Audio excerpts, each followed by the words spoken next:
serán 7 veces, y el Señor le dice hasta 70 veces 7. Y entonces le cuenta una historia al Señor acerca de un rey. Y dice que un día vino alguien que le debía al rey. Y no había posibilidades que pagara. Entonces el rey le dijo que iba a vender a su esposa, a sus hijos, todo eso. Pero el deudor le clamó al rey y le pidió perdón. Y el rey le perdonó esa deuda. Y yendo ese hombre en el camino encontró a alguien que le debía a él. Y esa otra persona le dijo al que había sido deudor que por favor que lo perdonara y todo eso. Y entonces esta que vamos a leer ahora la respuesta que le da. El que había sido deudor del rey y fue perdonado, ahora él no perdonó a otro que le debía a él.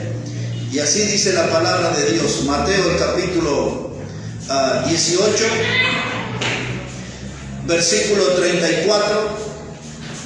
Dice, entonces su señor, enojado, le entregó a los verdugos hasta que pagase todo lo que le debía.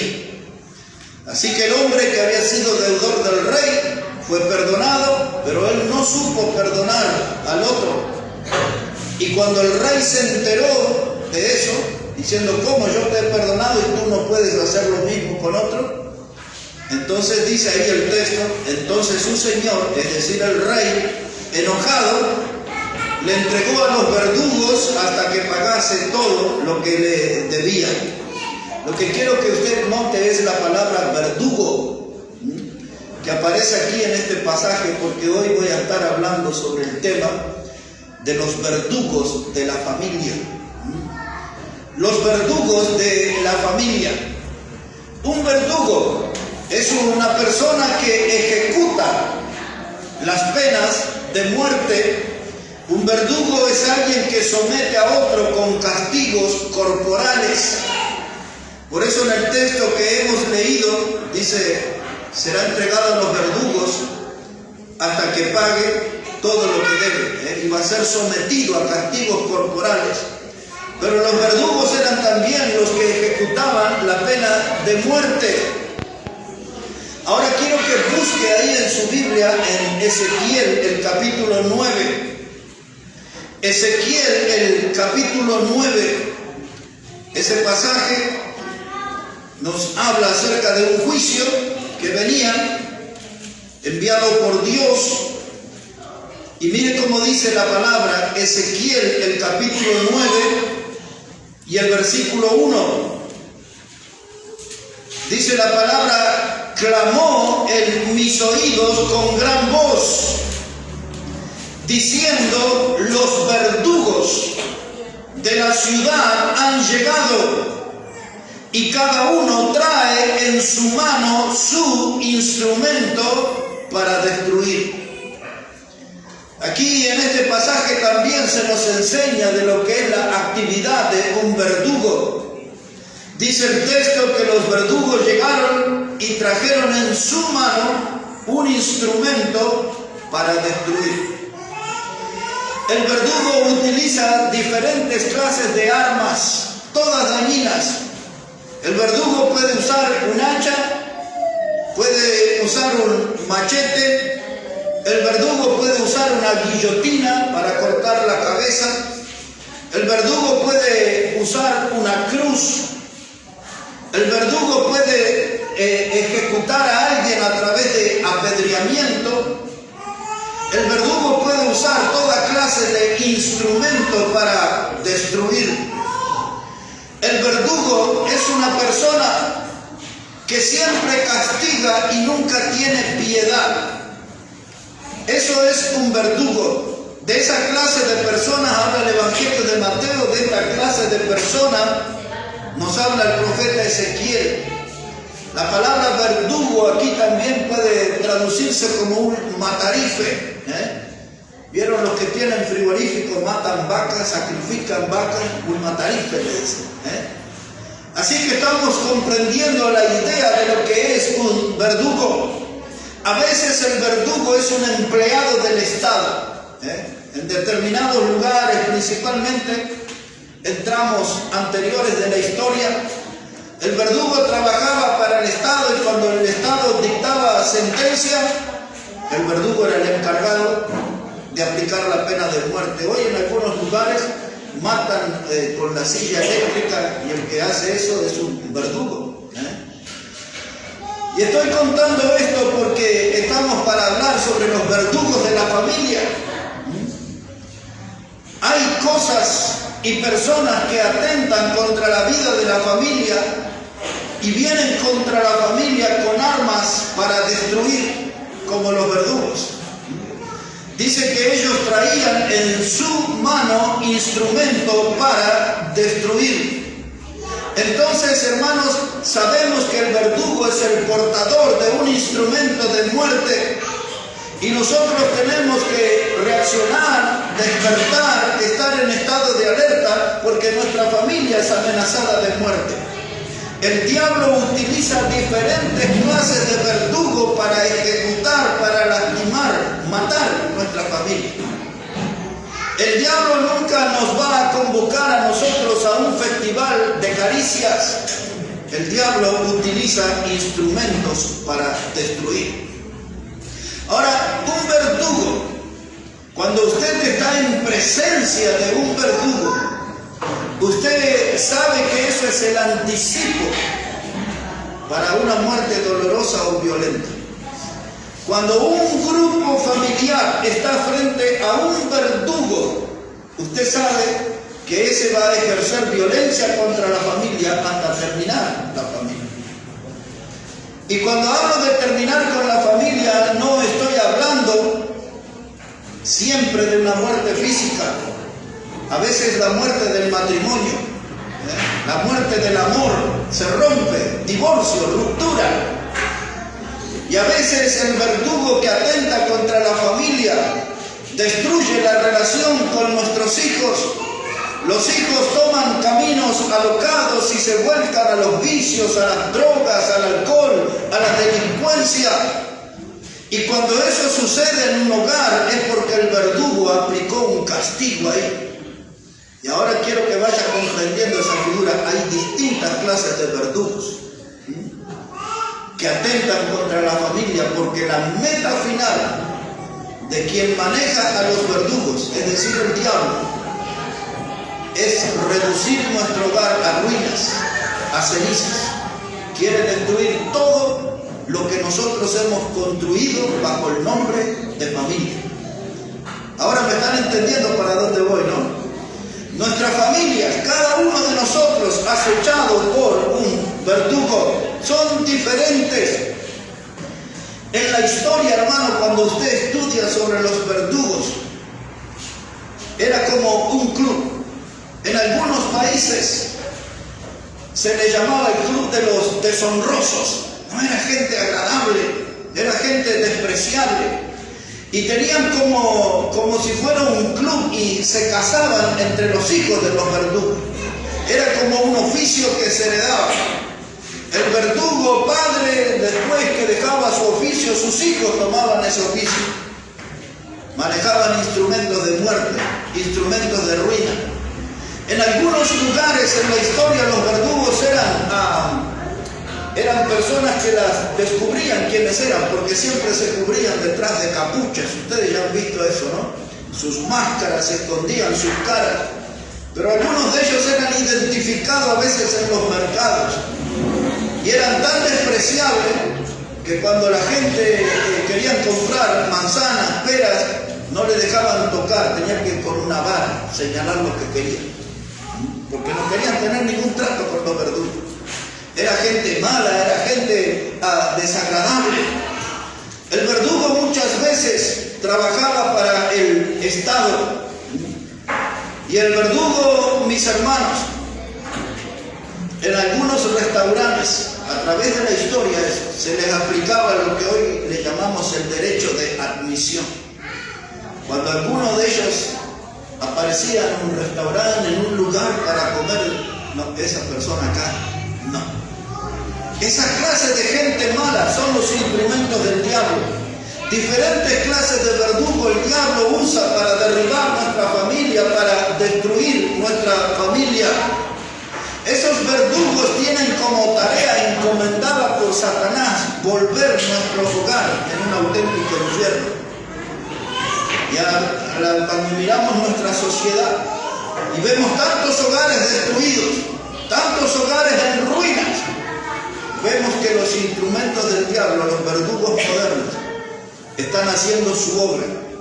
Y cuando un verdugo entra a una casa, la vuelve un infierno y hasta los hijos se queman en ese infierno. El verdugo no sabe lo que es la misericordia. El verdugo no sabe lo que es el amor. Todo lo que él sabe es cómo manejar instrumentos de ruina y de muerte. Ahora hay diferentes clases de verdugos. No voy a hablar de muchos hoy, pero voy a mencionar en primer lugar un verdugo moderno. Ese lo conocemos con el nombre de estrés. El estrés es un verdugo moderno. Los médicos generalmente, y me ha tocado vivir eso de cerca, cuando no logran detectar el origen de la enfermedad que podemos tener, enseguida dicen, esto es un estrés. Es algo grave, es algo serio, pero no saben ellos, solamente es una palabra que asusta. Es una palabra que parece que no dice nada, pero dice mucho. Una persona estresada es una persona que está en malas condiciones. Y hoy los hogares están formados por hombres y mujeres que están bajo el peso insoportable de un estrés. Hace ya algunos años unos médicos dijeron que lo mío era un estrés agudo. Y si ellos tenían razón, les cuento que es algo bien difícil de sobrellevar.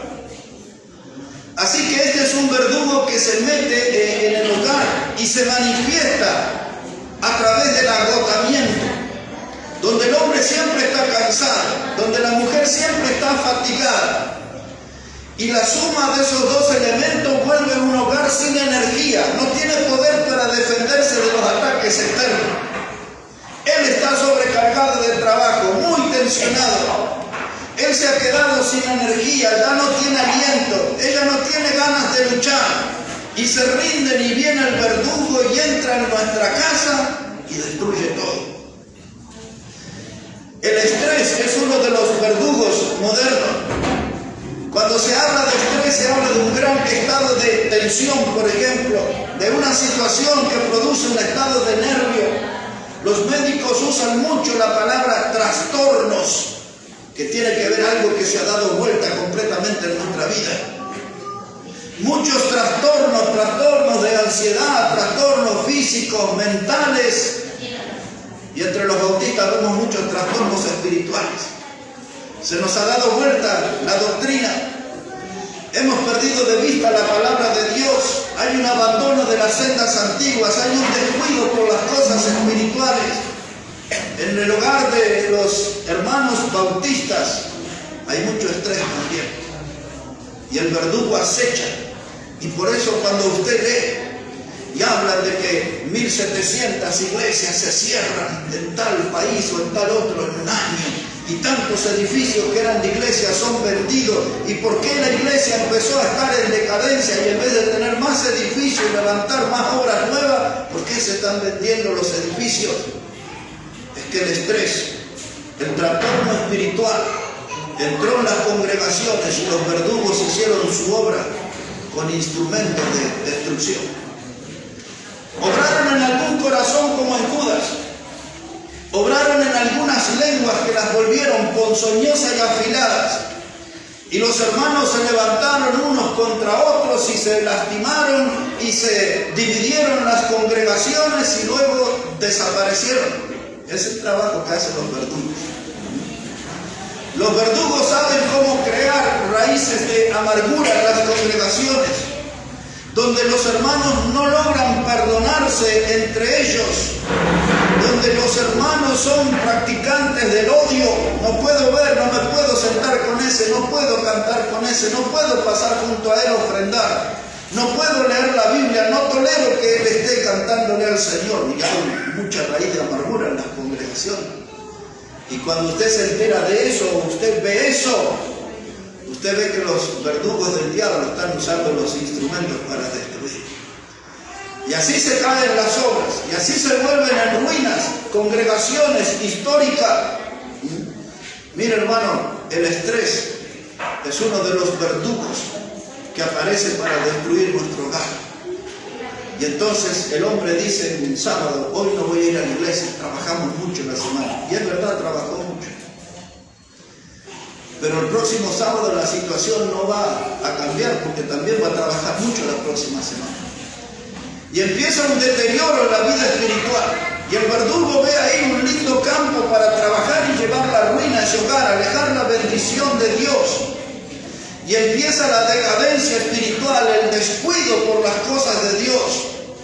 Un día falto y le empiezo a tomar el gusto. Usted ya sabe que la Biblia dice: no dejar de congregarse como algunos tienen por costumbre.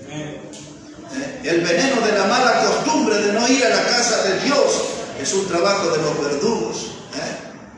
Por eso yo no puedo estar desatento, descuidado. Y hay una cosa que quiero decirles, hermanos.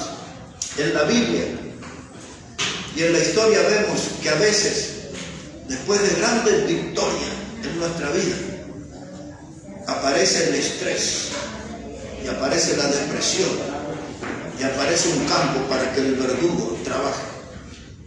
Le explico eso, recordando juntos algunos ejemplos.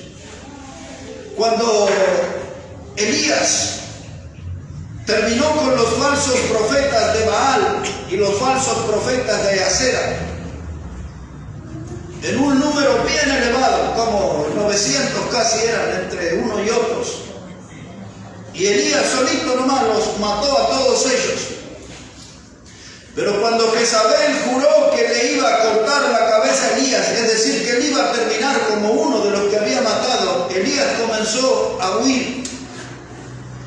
Y la Biblia nos muestra a Elías bajo un enebro, un árbol, y dice que era allí hablando con Dios, le pidió que le quitara la vida. Había conseguido una gran victoria, había terminado con los falsos profetas, por lo menos con un gran número de ellos. Y después de esa gran victoria, le vino el desánimo, el desaliento, la depresión, se sintió estresado bajo el enebro y le pidió a Dios que le quitara la vida. No quería vivir. Y allí fue que vino el ángel de Dios y le dio pan y comida y lo animó y le dijo que tenía que ir hacia adelante porque el largo camino te espera.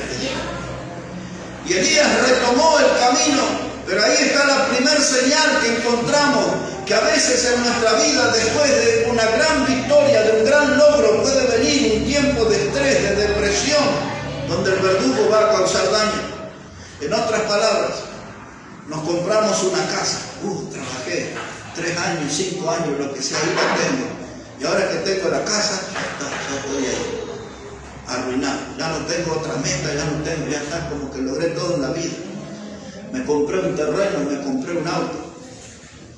Espero que no nos pase a nosotros porque nos compramos un horno ahora, ¿no? No tenemos que desanimarnos. Ese no es todo el logro, ese es el principio recién. Pero yo quiero que estemos atentos porque en la vida de las personas, después de grandes victorias, vinieron grandes derrotas.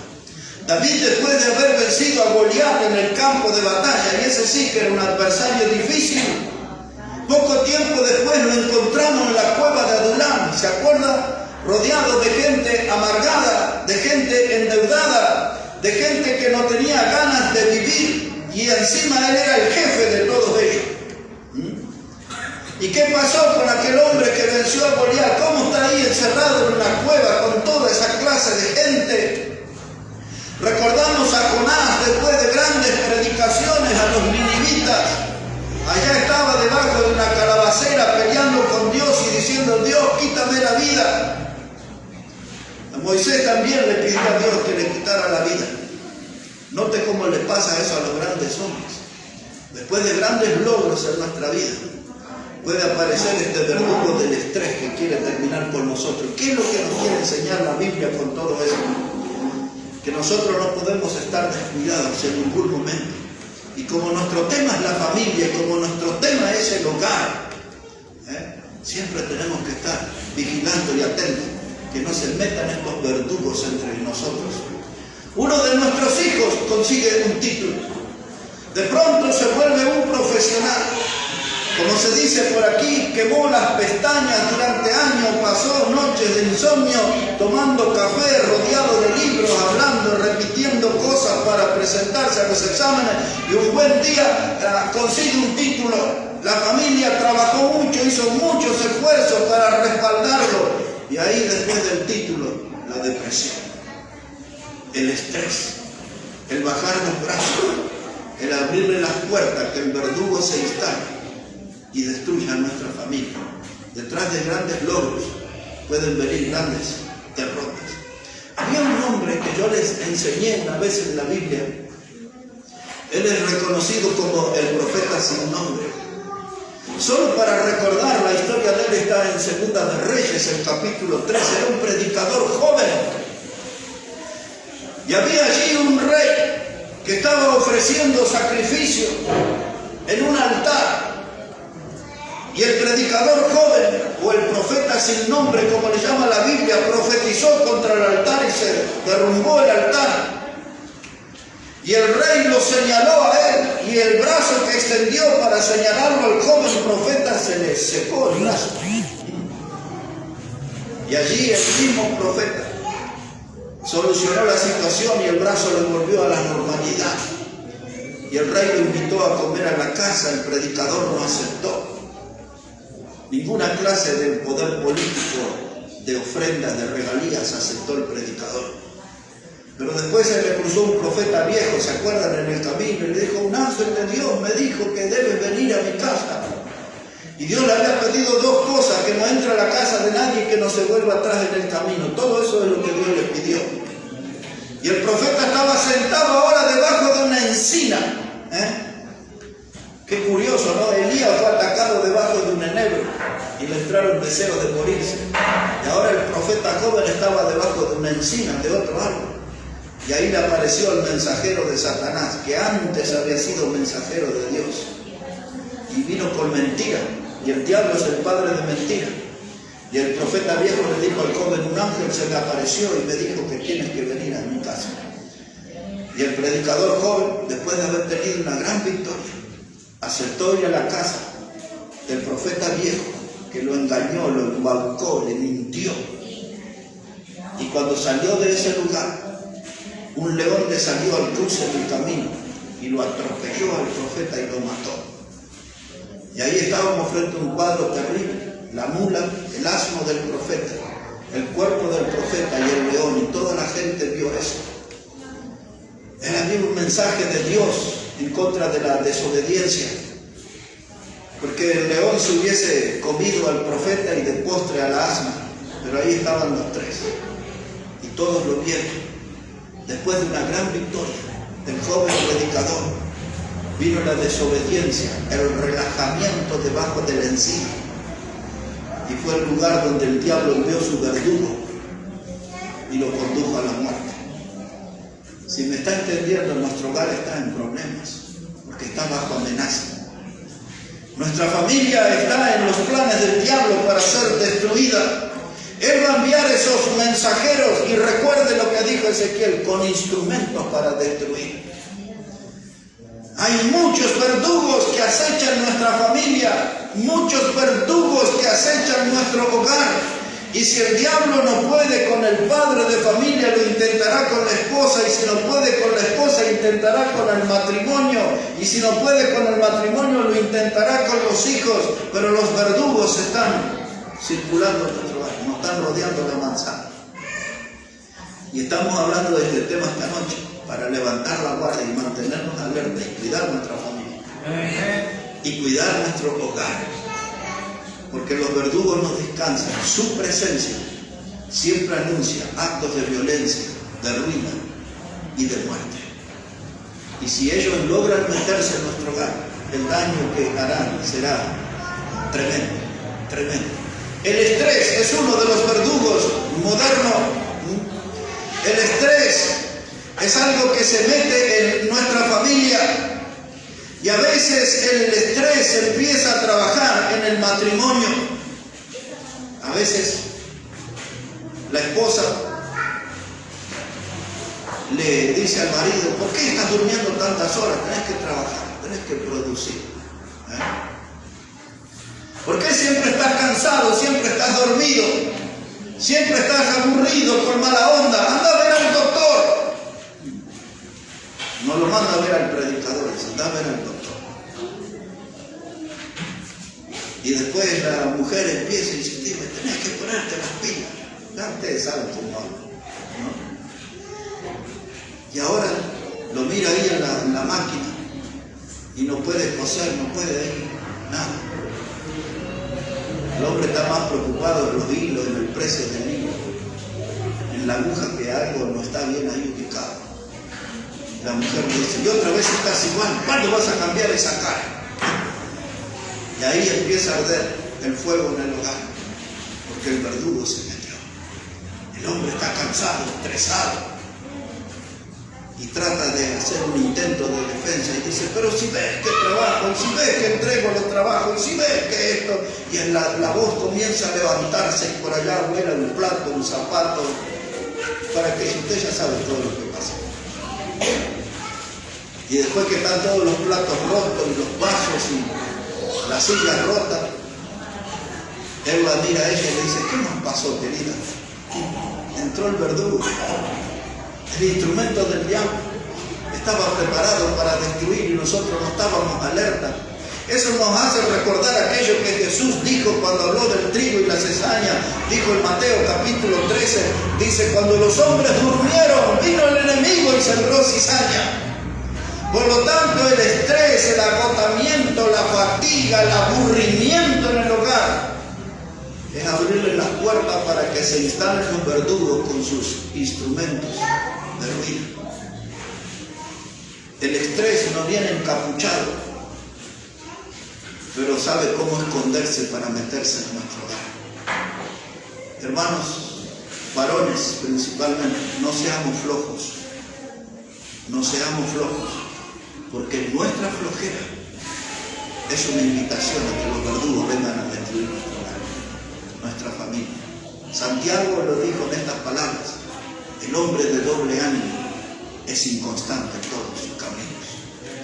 Ese hombre de doble ánimo es un invitador a que los verdugos lleguen a nuestro hogar a destruir todo.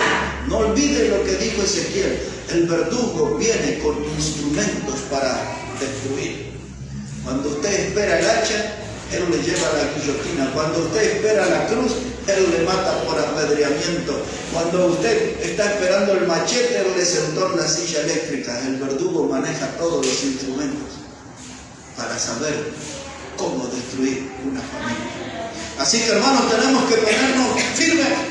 El segundo verdugo que me gustaría mencionar en esta noche es el de la familia que tiene alta tolerancia por el pecado. Otra vez, una familia que tiene alta tolerancia por el pecado va a abrir las puertas para que el verdugo se instale. Si puede leer un pasaje conmigo, por favor, en Cantar de los Cantares, el capítulo 2. El Cantar de los Cantares, el capítulo 2, este pasaje que lo hemos usado en alguna vez, contiene una clara advertencia de cómo debemos estar en alerta ante la presencia de verdugos. Miren lo que sucede aquí, Cantar de los Cantares, el capítulo 2, versículo 15. Dice la palabra de Dios: cazadnos las zorras pequeñas que echan a perder las viñas, porque nuestras viñas están en cierne. Ahora, mire, alguien que tiene viñas dice: vamos a cuidarnos ahí, ponga bien el alambrado, la cerca, para que no vengan las vacas a estropear la viña. Una vaca la podemos ver de lejos. Otro dice: tengamos cuidado, mire, tenemos una viña en una zona, aquí hay pozos, vamos a levantar la cerca, poner espinas, algo. La Biblia le llama setos. Eran muros de espinas, para que no vengan los osos a destruir la viña, para que no venga un león, en fin, lo que quiero decir es cualquier animal grande, identificable. Y mientras nos preocupamos de que venga un monstruo a destruir la viña, viene una zorra chiquitita y esa estropea todo.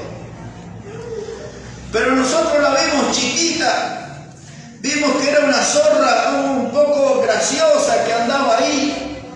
Pensamos que la zorra chiquita era un animal inofensivo que nunca iba a causarnos daño. Es decir, que minimizamos nosotros el poder del enemigo. Y hoy toleramos un pecado en nuestra casa y mañana sumamos otro. Y al final de algunos días el pecado termina derrumbando nuestro hogar. Y todo comienza porque nosotros tenemos alta tolerancia. Pensamos que esas clases de pecados son inofensivos. Nunca nos van a hacer un daño a nosotros. Son pequeñitos. Y cuando hablo de esa clase de pecado, estoy hablando, por ejemplo, cuando toleramos un baile mundano en nuestra casa. Pero estamos con los primos, estamos con la familia que vino de lejos. Y ahí empezamos a poner una música de nuestra tierra. Y se armó el bailongo. Y dijimos, no pasa nada, es una vez, no es que hacemos baile todos los fines de semana. Y eso no nos va a dañar a nosotros. Y empezamos a escuchar música mundana y decimos, eso no nos va a afectar a nosotros. No nos va a cambiar la doctrina, no nos va a afectar en nuestra vida espiritual. Y así, hermanos, empiezan a aparecer esas pequeñas zorras. Y un día la mentira, un esposo que quizás le dice a la esposa, ahí vino el hombre a retirar su trabajo, decirle que no estoy.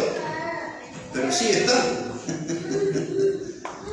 Y va la mujer ahí con su sonrisa, hola amigo, ¿cómo está? Mire, mi marido no está, pero sí está. Y entonces, después ella viene y le dice, amor, me parece que no estuviste bien y que, pero es una vez nada más. Pero otra vez también se va a atrasar en su trabajo y otra vez lo va a entregar. Y dice, ¿y ahora cómo salimos de esto? Como la otra vez, mintiendo. Y empezamos a tener esa tolerancia del pecado hasta que la mentira se enquista, se instala en nuestra vida. Y nuestros hijos vienen y dicen, qué actriz que es mamá, mirá, dijo que papá no estaba y todo, no se le movió un pelo, el hombre se lo creyó y se fue conforme. Y nuestros hijos dicen, mirá cómo hizo mamá, así vamos a hacer también. Pero él le va a decir eso a la maestra. Mire que no le entregué el trabajo porque tuvimos una desgracia en la familia. Se aprende la mentira. Cuando empezamos a tener alta tolerancia del pecado, hermano, eso es algo que se va a transformar en un verdugo que va a traer ruina a nuestro hogar, a nuestra familia. Cuando encontramos a uno de nuestros hijos ahí con un cigarrito ahí, y dicen, pobre, está aprendiendo eso en la vida, Y el hombre le dice, no, mi amor, eso está mal, no podemos permitir todo esto. Pero vos también fuiste chico y vos también te tiraste tus ahumadas. O encontramos a nuestro hijo, nuestra hija, con unas latitas de cerveza. Dice, eso está mal, eso es pecado, le dice el hombre. Y la esposa le dice, pero mi amor, si vos también, ¿cuántas latitas te tomaste en tu vida? Y ahí empezamos, hermano, a tener una tolerancia por el pecado. Y el pecado de pronto cae como una fuerza que nos aplasta a todos y nos arruina la familia. Y aquello que parecía inofensivo se transformó en nuestro verdugo. Había uno que me decía a mí, una señora, dice, mi marido toma, mi marido se emborracha, pero él es bien trabajador. Y usted sabe, ¿no, pastor? Que él trabaja, ¿no? Yo sé que es buen trabajador.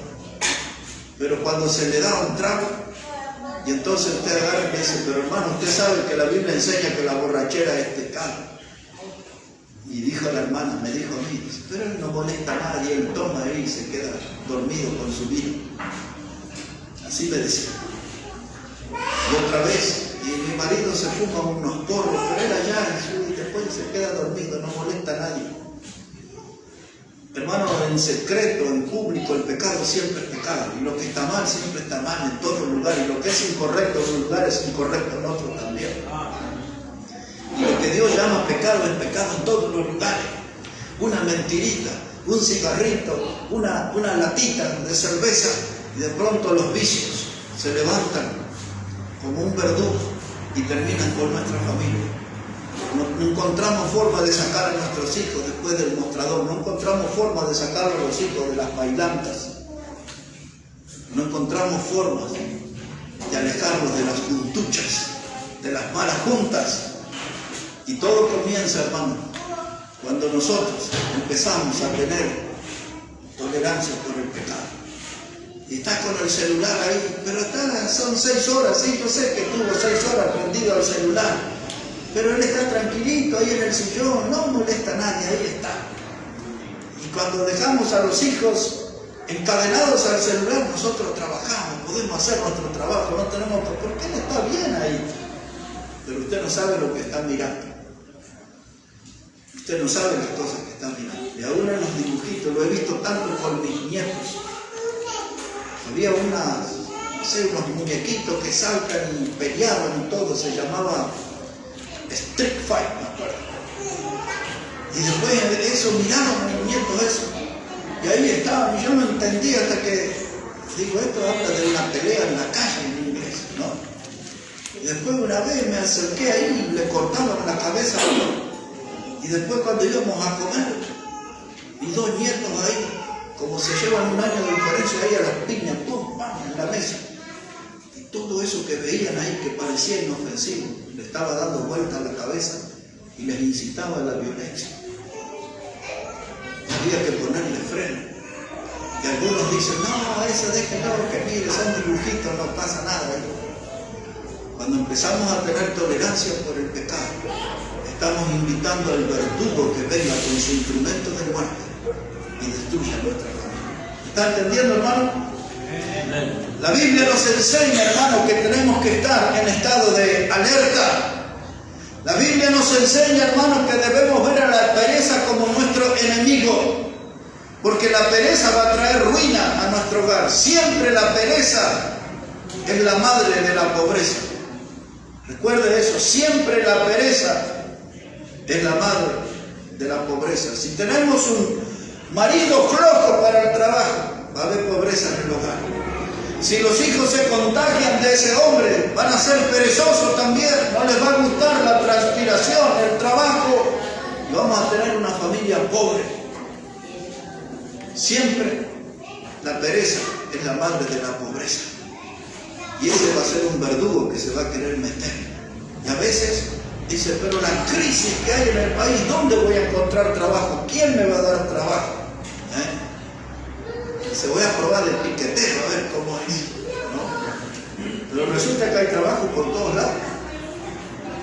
Pero la gente va a ir a cortar esas calles para que le den algo como resultado de una caminata que hacen 1 o 2 veces por semana. Pero no quieren salir a trabajar las 8 horas. Y cuando una familia empieza a tolerar la vagancia en el hogar, ahí viene el verdugo de la pobreza. Y termina. No tenemos plata para los útiles, para los libros, para cuadernos, para lapiceras. No tenemos plata para cargar el celular, para hacer las tareas que los maestros, los profesores nos mandan. No nos alcanza para nada. No nos alcanza ni para la comida. Nos conformamos con un mate cocido, un tecito, un pedacito de pan duro. Y la pereza atrae la pobreza. Y ese verdugo termina con nuestro hogar. ¿Y qué es lo que tenemos que hacer? Tenemos que ser gente de la cultura del trabajo. El Señor Jesucristo dijo esta palabra: yo hasta esta hora trabajo porque mi Padre trabaja, decía él. Él nació en esa cultura del trabajo, no concebía otro estilo de vida. Nuestro Señor era un hombre de trabajo y nos inculcó eso, que nosotros, sus seguidores, tenemos que ser gente del trabajo. Hasta esta hora trabajo porque mi Padre trabaja, dice él. Así que si somos de la familia de Dios, es mejor que agarremos por el lado de la cultura del trabajo, no del lado del menor esfuerzo. Un hombre de Dios, una mujer de Dios, tienen que ser gente sacrificada, gente que pone el hombro para que el hogar se mantenga de pie. Y esos hombres y esas mujeres que ponen el hombro para que el hogar se mantenga en pie, tienen la misma actitud en la casa de Dios y la iglesia se mantiene de pie. Cuando una iglesia se llena de gente floja, se derrumba. Y ahora empieza a encontrar la explicación. ¿Por qué tantas iglesias cierran y tantas iglesias se derrumban? Porque entró la cultura de la pereza, la cultura de la flojera. Se empezó a tolerar el pecado de la pereza, el pecado de la vagancia. Pero los hijos de Dios tenemos que ser gente de trabajo. Tenemos que ser gente de esfuerzo. Y tenemos que ser gente que tenemos que salir cada día a pelear por el pan, a ganar el pan. Cada uno en su lugar, en la batalla. Porque si no va a venir el verdugo, y se va a meter en nuestra casa y terminará con nuestro hogar. Ahora, mire hermano, otro de los verdugos que aparecen en nuestra familia es cuando permitimos que se repitan experiencias o modelos anteriores. Por ejemplo, algunos dicen, ¿y usted por qué es un borracho? Porque mi papá era un borracho y mi abuelo era un borracho. Entonces heredamos eso. Crecimos viendo eso. Dice, ¿usted por qué es un músico que anda trasnochando y viene de madrugada? Porque mi abuelo era un músico y mi papá era un músico en la cantina y eso, y aprendimos eso. Nosotros, hermanos, tenemos que aprender de la fuente que es la palabra de Dios. Si nosotros empezamos a mirar a los que nos precedieron en el ambiente donde nos criamos, donde no había gente salva por Cristo, donde no había gente santa, estamos nutriéndonos de mala fuente. Tenemos que venir a la palabra de Dios y que Él nos modele y que Él nos enseñe y que Él nos forme. Y nosotros tenemos que entrar, hermano, en el molde del Señor. ¿Sabe cuánta gente viene que peina canas y le dice, pero usted, no, esos problemas en la familia, ellos se arreglan así y así, le dan todo? ¿Y a usted cómo le fue? No, a mí me fue mal, me tuve que separar. Esos son los que aconsejan. Yo no quiero esa fuente de información, yo quiero la palabra de Dios para mí. Que las correcciones que yo reciba y las exhortaciones que reciba vengan de la palabra de Dios, no de gente que ha fracasado en la vida matrimonial. David, dice la Biblia aquel día que los reyes iban a la guerra, él era rey, pero estaba en el palacio. Dice segunda de Samuel, el capítulo 11, que él salió a la terraza y vio a una mujer bañándose y la codició, y ya conocemos la historia. La trajo, y cuando usted pone la lupa ahí en el texto, David abusó de esa mujer. Ella era casada, era la esposa de Urías, Eteo, uno de sus valientes. Y él abusó, hermano. David, el rey, el que venció a Goliat, el que escribió los salmos preciosos, el hombre que la Biblia dice que tenía el corazón de Dios, abusó de esa mujer, que se llamaba Betsabé.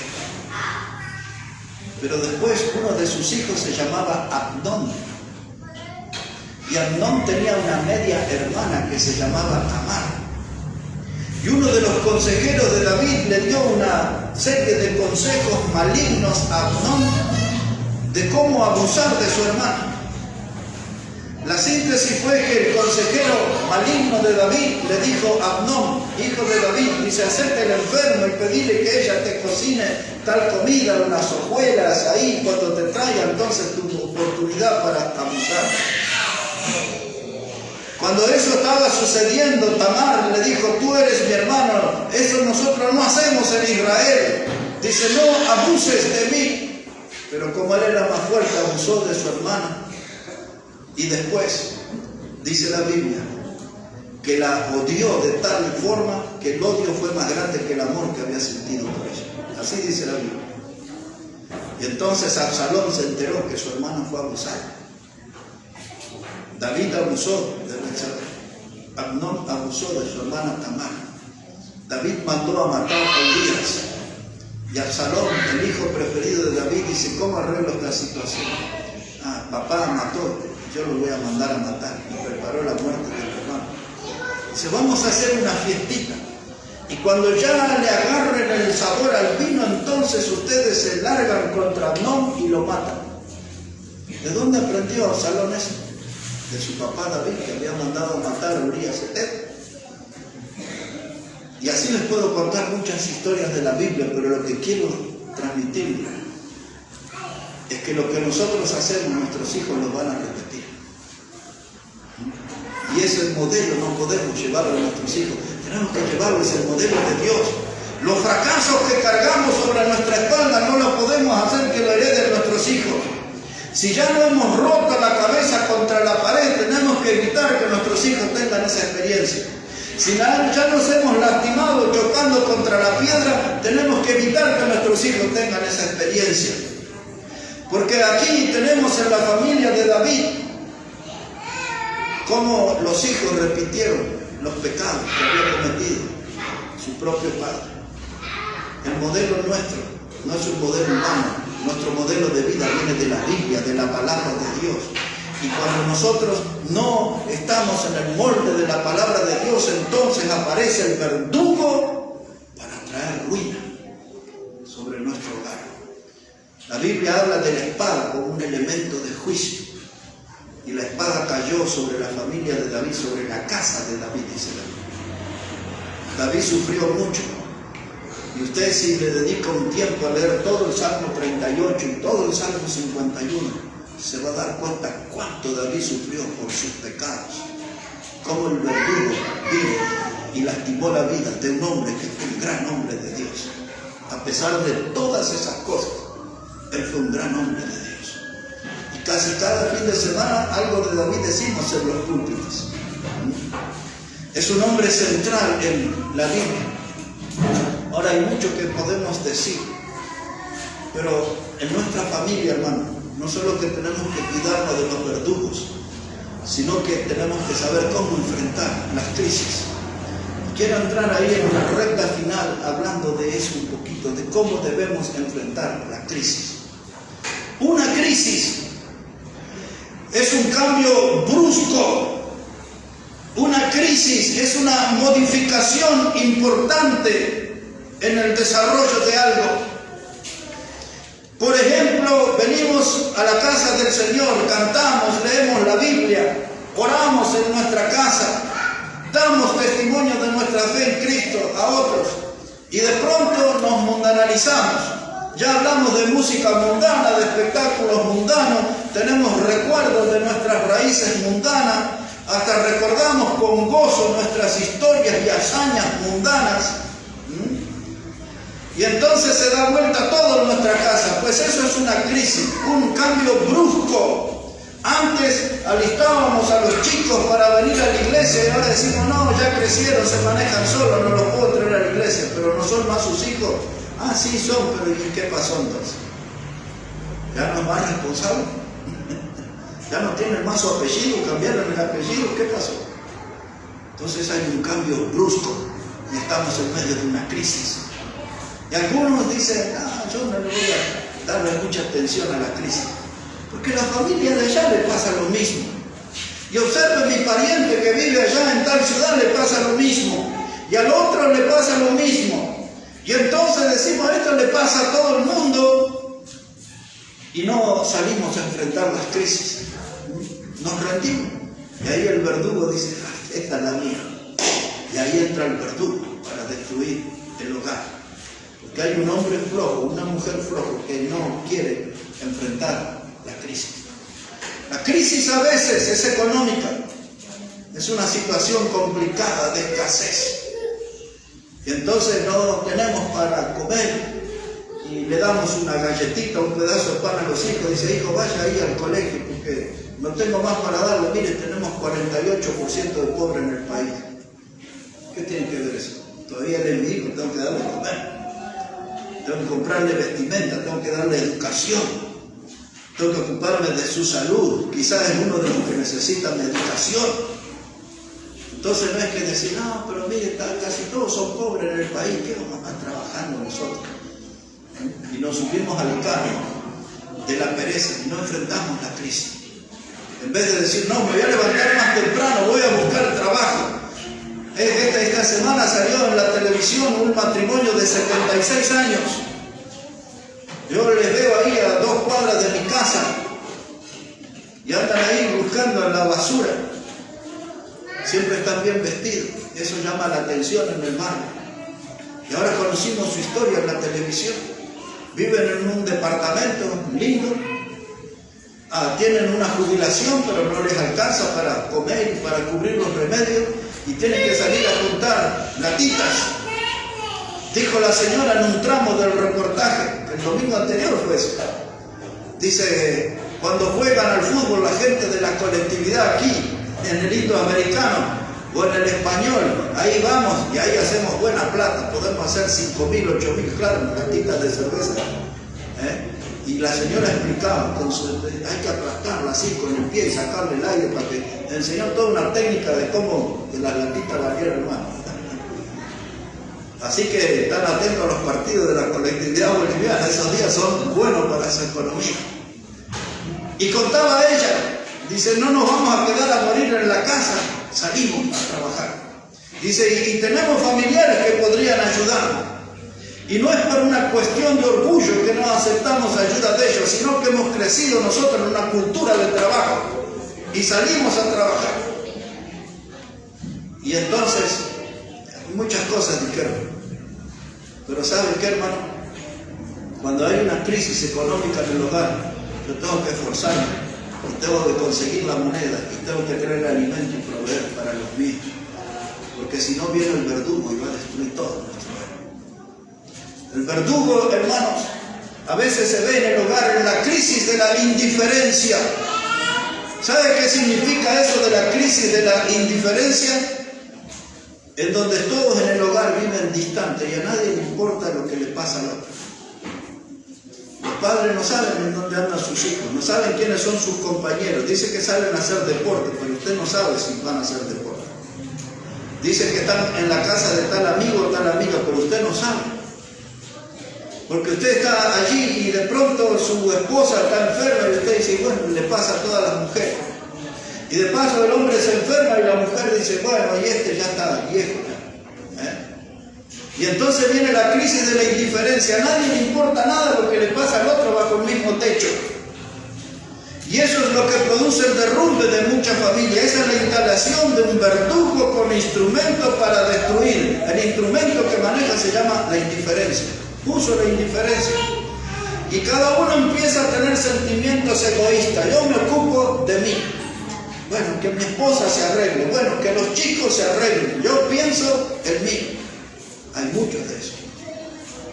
Hay muchos padres que sus hijos andan descalzos de zapatos rotos, pero ellos lucen sus tenis de marca. Pienso en mí. La indiferencia. No me importa cómo le va a los otros que viven ahí. Y empezamos a construir, hermanos, unos muros. El hombre ya no se comunica con la esposa, el matrimonio ya no se comunica con los hijos y se levanta un muro de incomunicación en el hogar. Y los verdugos han instalado esto en las mentes de las personas, los han hecho en expertos en levantar muros. Pero nunca el verdugo le va a enseñar cómo construir puentes para que el marido se acerque a la esposa y el esposo y la esposa se acerquen a sus hijos. ¿Me están entendiendo, hermano? Los verdugos que acechan nuestro hogar. Los verdugos que acechan nuestra familia y quieren vernos en la ruina. Hermanos, tenemos que comprender que el diablo está muy activo. Y cuando la indiferencia aparece en la familia, entonces empezamos a preparar el funeral, porque el amor se muere en eso. Donde hay indiferencia ya no hay más amor. El hombre no ama a la mujer ya no lo ama. Y por eso tantas veces las mujeres dicen, no, yo le voy a contar, yo estoy en el hogar por mis hijas, o por mis hijos. Estoy por ello, aguanto, todo, la indiferencia. Esto lo vemos por todos lados. Pero la luz de lo que estamos escuchando hoy son verdugos que el diablo instaló con instrumentos para destruir. Como aquellos que se amaron y que criaron a sus hijos ahora son indiferentes. Son como desconocidos bajo el mismo techo. Casi que ni se ven. Yo trabajo, mis hijos no sé a qué hora vienen, pero yo sé que duermen en casa. No sé con quién andan, pero yo sé que vienen a mi casa. La indiferencia, hermanos, es uno de los verdugos. La crisis del silencio, esa es otra que hay que enfrentar. De padres que nunca se sientan a hablar con sus hijos para explicarles los principios de la vida, para explicarles, estos son los principios de la palabra de Dios, hijo, haz esto para que te vaya bien en la vida, obedece al Señor en esto para que tengas bendición en tu vida. Hay una crisis de silencio en el hogar, nadie enseña, nadie habla. El hombre cabeza se ha desdibujado y es como una sombra que se mueve entre la casa. Nunca habla, nunca dirige, nunca enseña. Y los verdugos vienen y se instalan entre nosotros para destruir el hogar. Estoy hablando en esta noche, hermanos, algo bien grave. Y es algo que lo vemos en la gran mayoría de los hogares. La crisis de la indiferencia, la crisis del silencio, la crisis del aislamiento y la desilusión. Me aíslo. No quiero hablar con las otras personas que viven en mi casa. Estoy desilusionado. El hombre dice, mi esposa me desilusionó. La esposa levanta la voz y le dice, mi marido me desilusionó. El matrimonio dice, nuestros hijos nos desilusionaron. Y hay una crisis en ese hogar, tremenda. Es la crisis de la desilusión. ¿Y sabe cuál es una de las crisis que más se ve en los hogares? Es la crisis del aburrimiento. Todos están aburridos, nadie se ríe, nadie está feliz, nadie está contento. La crisis del aburrimiento, vino el verdugo y se instaló como un asesino silencioso, metió el aburrimiento. Y después en la iglesia usted quiere que la gente haga cosas y no hace nada, hace muy poco, quizás nada. Y entonces usted dice, así debe ser en el hogar también. Como son de aburrido y desmotivado en la casa de Dios, deben ser en el hogar también. El verdugo estuvo trabajando y le sembró semillas de aburrimiento. Y ahora se aburren en la calle, se aburren en la casa, se aburren en la iglesia y van al fútbol y se duermen también aburridos, no disfrutan nada. El aburrimiento es lo que domina su vida. Y eso es una crisis que debemos enfrentar. Hermanos, nuestra familia está bajo amenaza. El amor en el hogar es algo que está en riesgo. Jesús dijo, por haberse multiplicado la maldad, el amor de muchos se enfriará.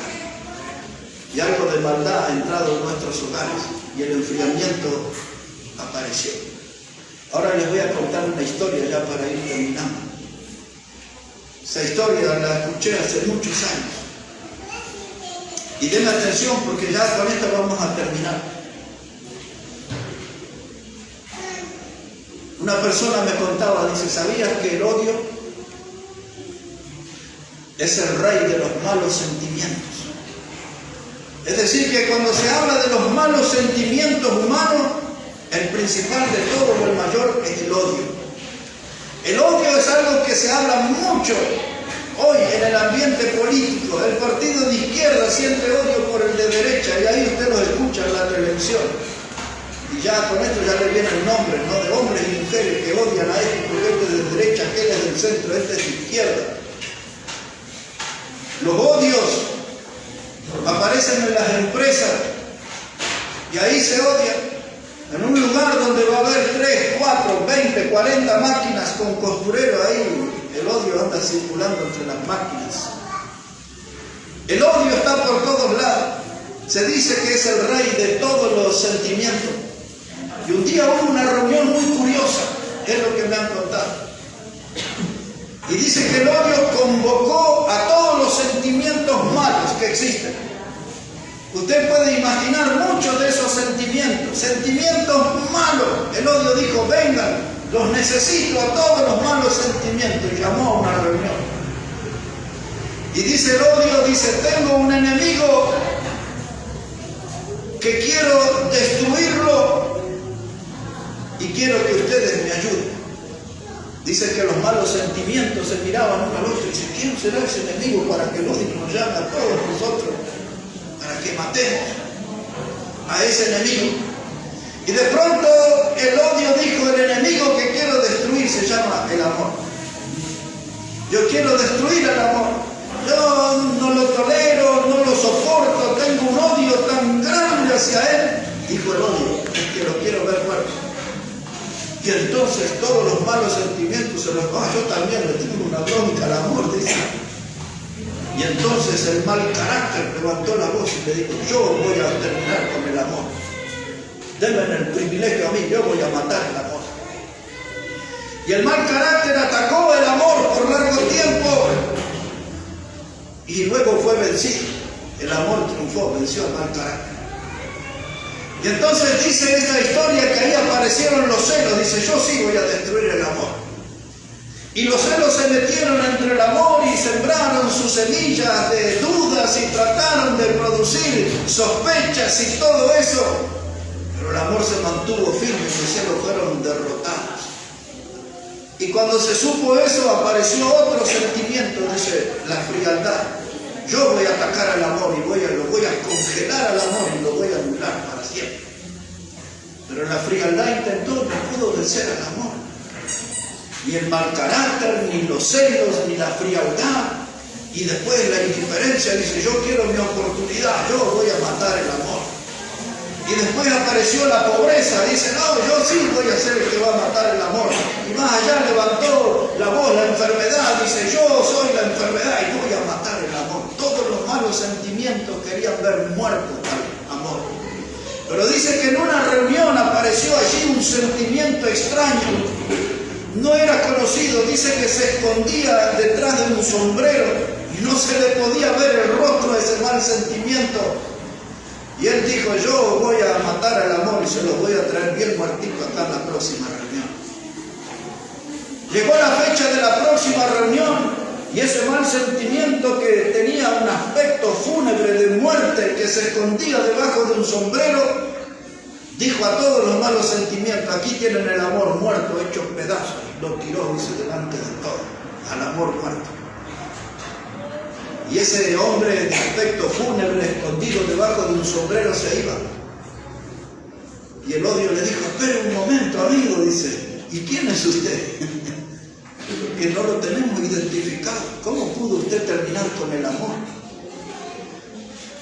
Y esa persona que se escondía debajo de ese lugar sombrío, de ese sombrero, le dijo, yo soy el asesino más poderoso. Mi nombre es Rutina. Y esa historia que me han contado ahí, la rutina terminó con el amor. Y esa rutina es la que puede terminar con nuestra comunión con Dios. Nos acostumbramos a venir a reuniones a calentar un banco. Cantamos, saludamos, ofrendamos, nos vamos, volvemos la otra semana y todo eso es una rutina. No lo hacemos con pasión, no lo hacemos con dedicación, no lo hacemos entregándonos con sacrificio por la causa de Cristo. Todo lo hacemos porque es parte de nuestra rutina.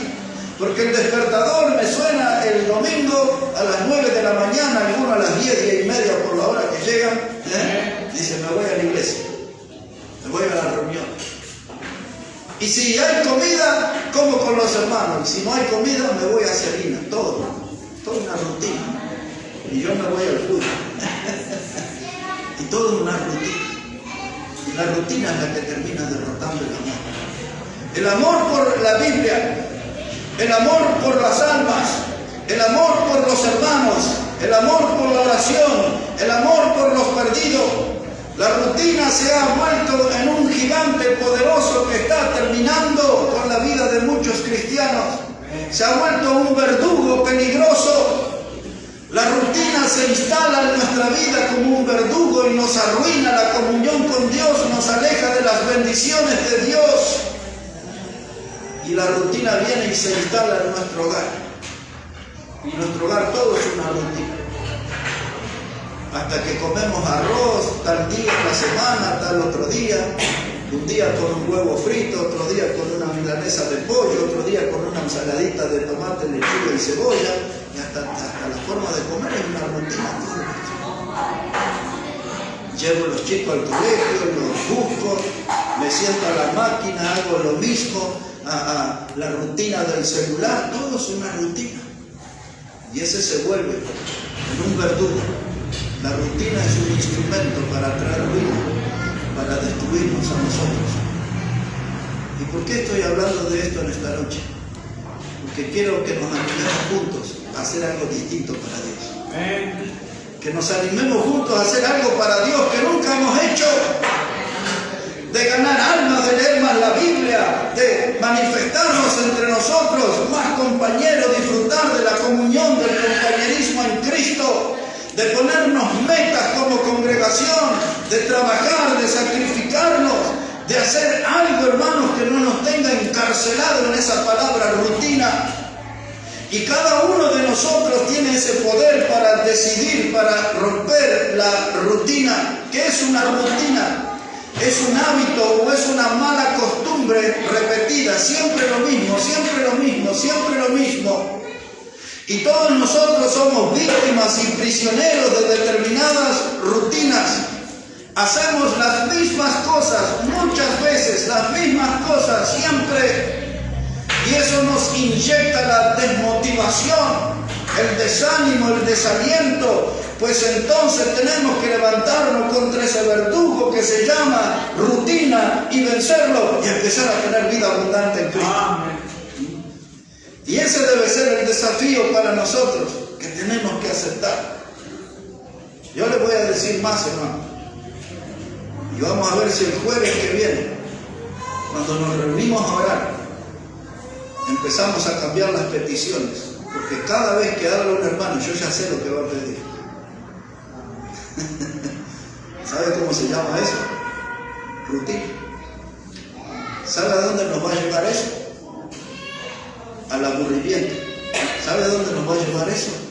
A que el verdugo se instale entre nosotros y dice, no tiene sentido ir a la reunión de oración. Yo ya sé cuál es el hermano que va a decir, ore por mi vida espiritual. Yo ya sé por el que va a orar, ore por mis estudios. Yo ya sé que va a orar, ore por este trabajo. Yo ya sé todo ya como ora.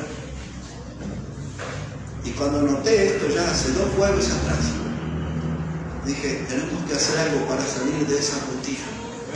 Porque la rutina nos va a llevar al aburrimiento. Y el aburrimiento va a ser la invitación para que el verdugo se instale con su instrumento para destruir. Y va a decir, ¿ves que la oración no tiene sentido? ¿Para qué se juntan? ¿Para hablar y orar por todo lo mismo? Necesitamos inyectarnos de vida espiritual.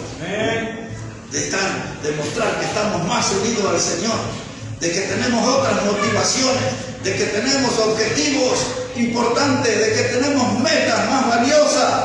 No, hermanos, dejemos caer en las garras de la rutina, no seamos prisioneros de la rutina, porque la rutina es el verdugo en el hogar. Y si la rutina es el verdugo en la iglesia, entonces nuestro vuelo va a ser muy corto. Yo creo que Dios nos salvó para grandes cosas. Yo soy un convencido que nuestra congregación aquí está para grandes cosas. Porque en el medio de todo eso, hermano, ahí brota la esperanza. La esperanza de hacer una obra grande y linda para nuestro Salvador. La esperanza de que nosotros podemos ser más altos de lo que somos. Podemos ser más fieles de lo que somos, más obedientes de lo que somos. Y tenemos que nosotros, hermanos, de dejar de mirarnos el ombligo y mirarlo al prójimo y animarlo y exhortarlo y hasta buscarlo a que vayamos juntos adelante. Amén. Tenemos que tener un cambio entre nosotros. Pero hoy vamos a abrir bien los ojos. Porque solamente mencioné algunos verdugos, son muchísimos más. Pero como dice Ezequiel, todos ellos tienen en sus manos instrumentos para destruir. Y nuestra familia y nuestro hogar está en el objetivo de esos verdugos.